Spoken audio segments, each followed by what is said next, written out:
Siekiant kuo vaizdžiau ir kuo paprasčiau pailiustruoti tą fizinių ir komercinių srautų skirtumą, leisiu savo pasinaudoti tokiu gyvenimišku pavyzdžiu, tarkim, taksi automobilis.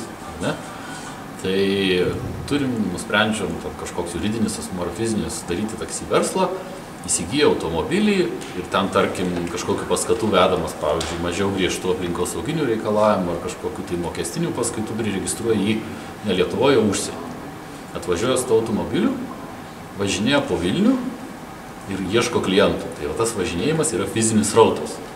Tačiau klientai negali jo stabdyti, negali naudotis jo paslaugom, nes tai yra draudžiama įstatymiškai. Tai įvairių priežasčių, kad ir dėl tų pačių aplinkosauginių dalykų. Ne?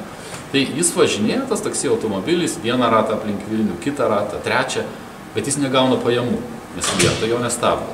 Tai va tas komercinis srautas, klientų pajamos, kada sustabdo, pasinaudoja to taksi automobiliu, sumoka pinigų ir yra tas komercinis srautas. Yra klientas iškelia ranką, sako, noriu šito taksi, moku pinigus, komercinis srautas. Fizinis srautas, fizinis važinėjimas. Pavažinėjo dieną, 2 savaitę, baigėsi benzinas ir nebevažinėjo, nes turbūt reikia iš ko gyventi.